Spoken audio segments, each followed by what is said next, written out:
Checkpoints is presented by pharmaceutical company GM Pharma. Welcome, Ms. Meitsad. Thank you for your time, and please take my deep condolences for your country and what it is going through these days. Before coming here, Ms. Meitsad, you met the President of Georgia. What were some of the messages that you have exchanged? Thank you very much, Elena, for having me, and thank you for the condolences from you and from the country. President Zurabishvili invited me to her office to once again share her condolences. She also conveyed a letter of condolences to President Herzog in Israel.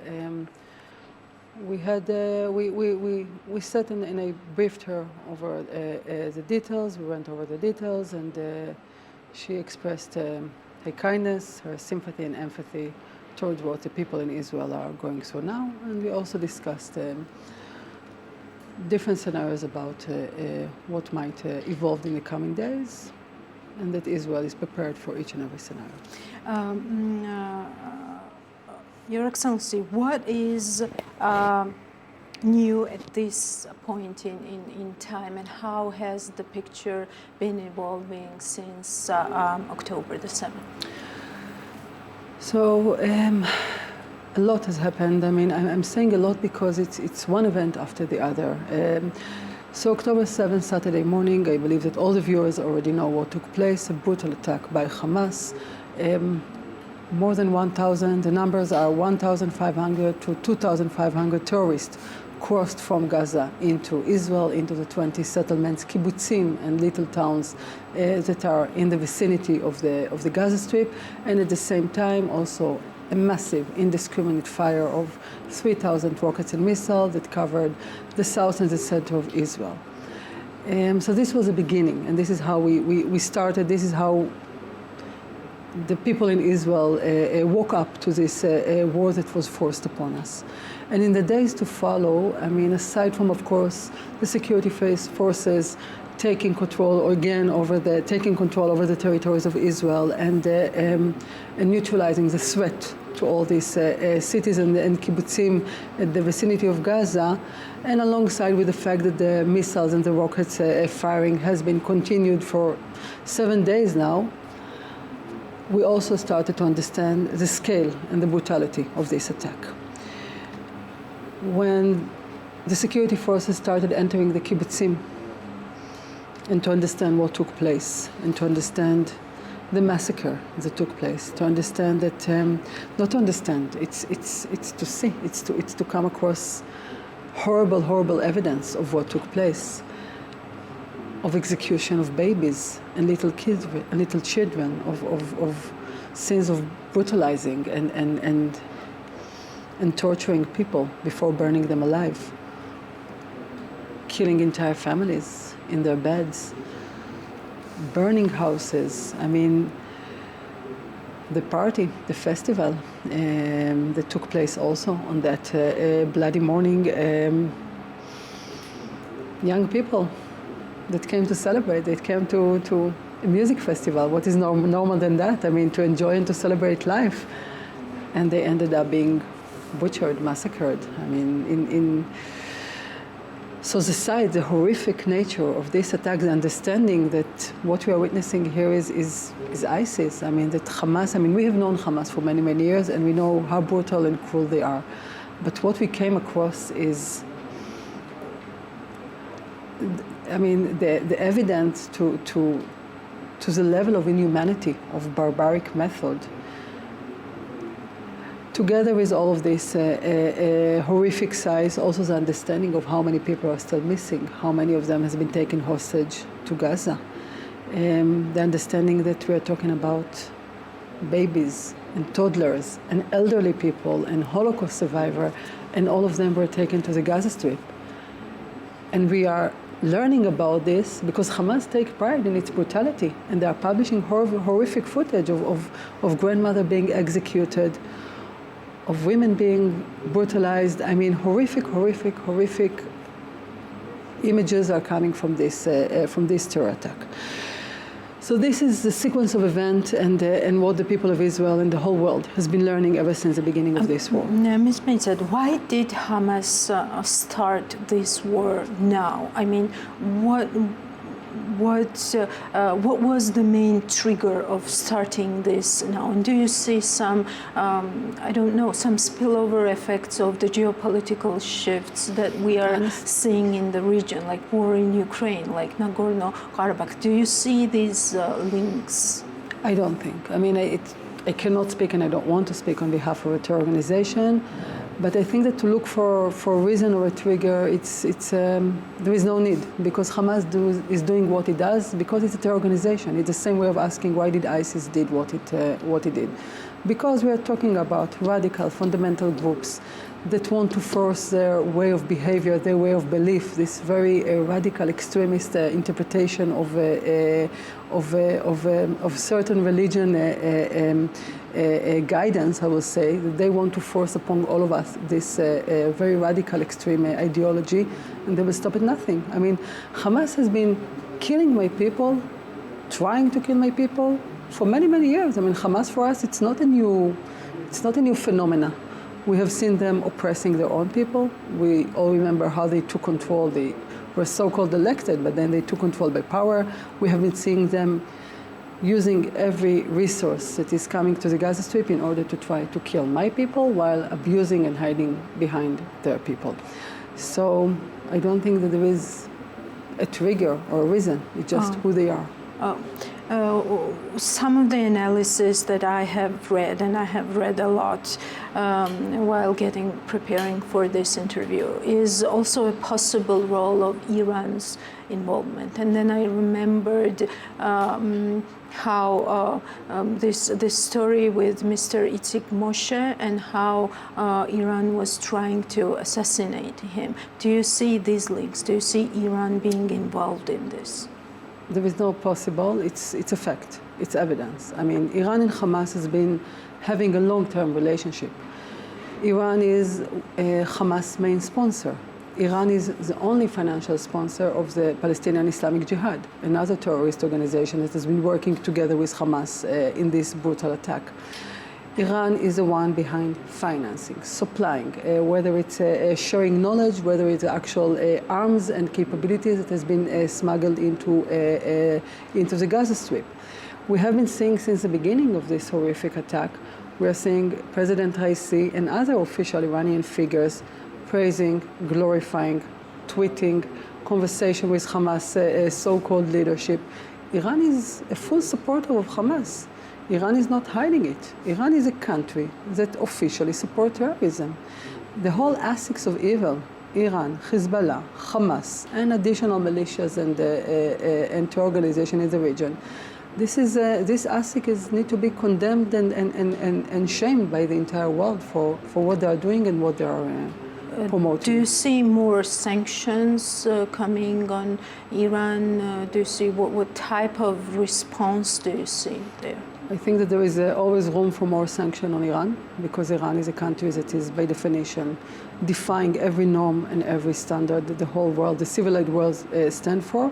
It's time also to designate Hamas. Countries that have yet to designate Hamas, this is a time to designate Hamas. There is no difference between Hamas and ISIS. It's exactly the same method, the same tactic, the same ideology. And the time has come for the whole world to denounce Hamas, to denounce Iran.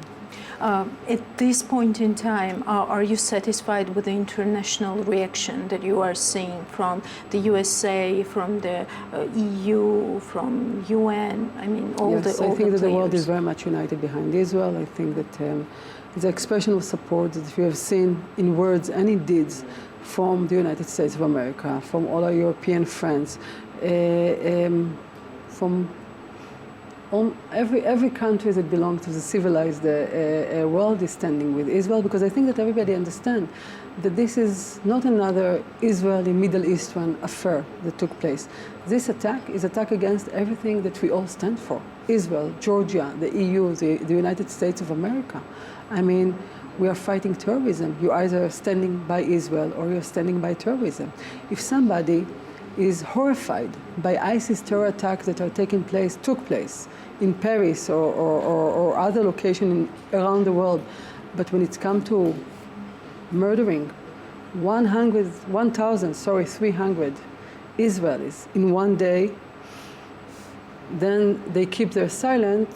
This is an evidence that someone's morality is a bit mixed up. This is the line I would like to continue with you. Let me read one quote for you. We want to hear a clear voice and a continuous voice. The war is with Hamas, not with the Palestinian Authority, not with Lebanon, and they should stay out of this. This quote belongs to Haim Regev, the Israeli ambassador to the EU and NATO, that was quoted by the Foreign Policy. The EU has a key role in support for the Palestinians. For Lebanon, it can pass the message, a clear message, stay out of it. Do you see signs EU actually doing this? And what are some of the democratic tools at hand to do that? So we are seeing, first of all, we have seen a solidarity visit by foreign ministers, foreign secretaries, the State Secretary, the United States Secretary, Antony Blinken was just in Israel. Today it's the Secretary of Defense. The foreign minister, the French foreign minister is expected to visit Israel. The German as well. I mean, I don't want to, I have to say that with a load of events, I don't want to, but we have seen a stream of visits to express solidarity and to talk about support. And yes, some European countries are already talking about withholding their assistance and support as a leverage, as a tool of conveying political leverage. We need to keep in mind, I mean, we have many people that we have yet to know their destiny, where they are, who's holding them. I mean, what is their status? Are they ill? Are they sick? I mean, are those babies alone? And I think that the support of the world in standing by Israel, as we are doing whatever it needs to restore peace and security and to bring back each and every one of our daughters, sons, grandmother and grandfather is extremely important. This is tough.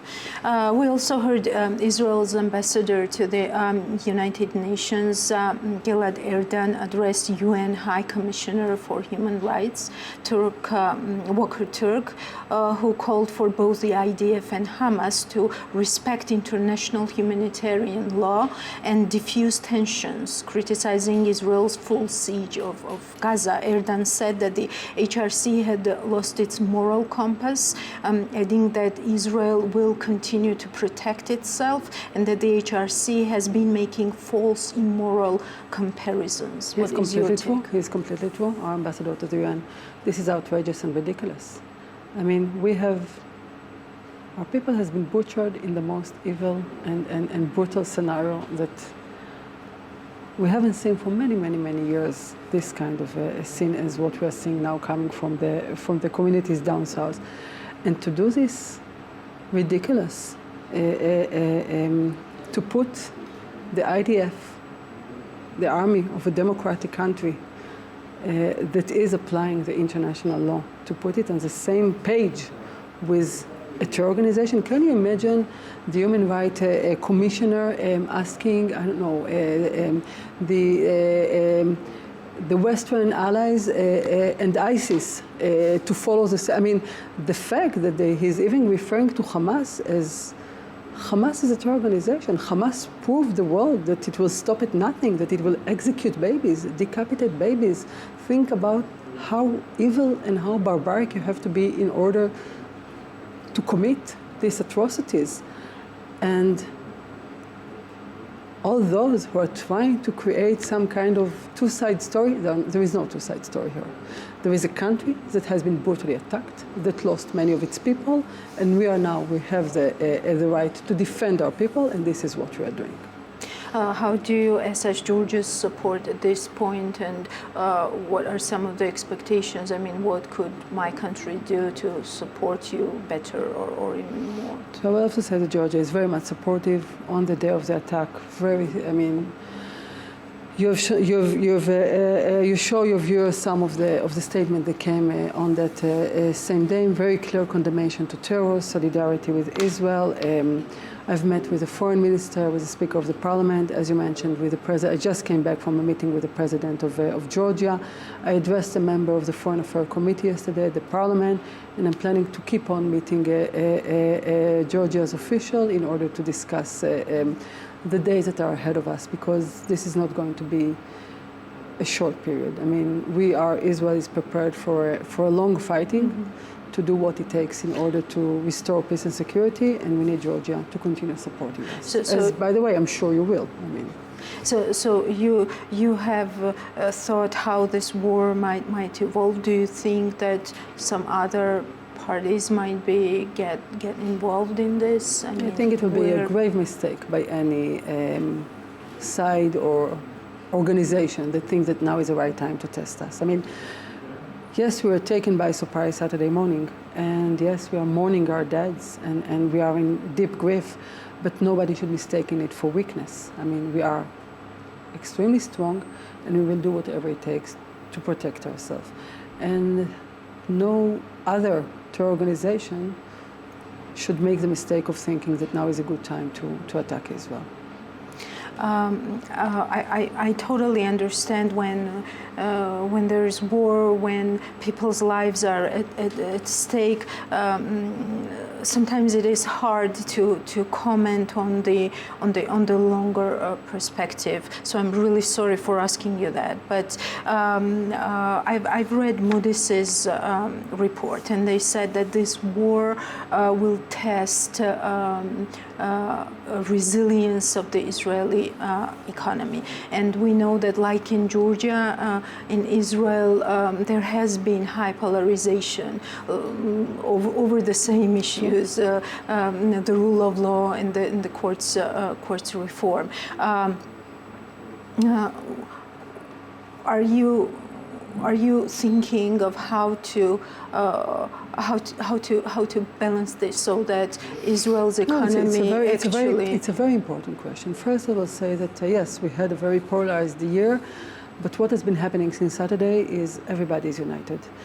You can see it also in the expansion of the government. I mean, we are now only yesterday new ministers who were the opposition up until a minute ago were sworn in order to have a larger government as we are fighting this war. From the civilian side, you see food unification. Everybody at the moment, everything else is being put aside, and what everybody is doing is volunteering to do whatever they can. Some are donating blood. Some restaurants are just keep on sending food, not just for the soldier, but we are talking about the survivors of the attack. They lost everything. I mean, I'm sure that everybody saw the images of how the kibbutzim look like. They have nothing, so to feed them, people are doing laundry I mean, everybody's doing whatever it can to support. Now, you're very right. I mean, and it's part of us being strong and resilient. People are going to work. Whoever, I mean, who is not in the areas that was immediately affected, such as the southern of Israel, the country still function. So yes, we will go to a safe room when there's a siren is blowing off and you need to take cover, but we are not shut down. Israel is not planning on being shut down because it's also part of our resilience. Also, does Israel intend to investigate how these terrorists actually reached the cities in South Israel? Because probably for your people it was also a shock that these terrorists actually got to those cities. No, it's very true, Elena. I'm sure we will, because this is our tradition and this is what we do. We've done it 50 years ago after the first Yom Kippur War. We've done it after the Second Lebanon War and many, many other incidents and events, and I'm sure the time will come to it, but this is not the time now. Now is the time to fight and to defeat terrorism, to defeat this local ISIS, Hamas, and then there will be time to heal and to look into what we should have done differently. Exactly, and lastly, and thank you for your time again, I would like you just to address those people who are still lured by Hamas or other terrorist group propaganda, and who still see somehow Israel as an aggressor. This is your time. I would like you to address those people in Georgia, in Europe, everywhere, wherever they are, because we will be airing this interview in English as well. And I want you to do that. Thank you, Elena. I will say that we understand that many are claiming that Israel is lying. And I think that for some, it's easier to say that we are lying than to face the truth. To face the truth that Hamas has never been a freedom organization, that Hamas terrorists are not freedom fighters. They are brutal terrorists, and that's it. And there is nothing to look more beyond this. I think that people should look at the images, acknowledge the very hard, difficult truth that is coming here, and understand that it's not about freedom fighters, it's not about a political debate, it's not about the benefit of the Palestinian people. Hamas was never for the benefit of the Palestinian people, the opposite. It's about a murderous, brutal terror organization who is seeking to murder Israelis, not just because we are Israelis and Jews, but also because of what we stand for. The Western morality, the morality, not Western, morality, value life, value human rights, and this is what they are going after. And everybody who was horrified by ISIS, but justifying Hamas, has to do a deep, deep, deep self-looking in order to understand what went wrong in his moral compass. Thank you so much, Meitsad, for taking your time and for answering my questions. Thank you for being here. I really, really appreciate it. Thank you very much. Thank you. The Checkpoints is presented by pharmaceutical company GM Pharma.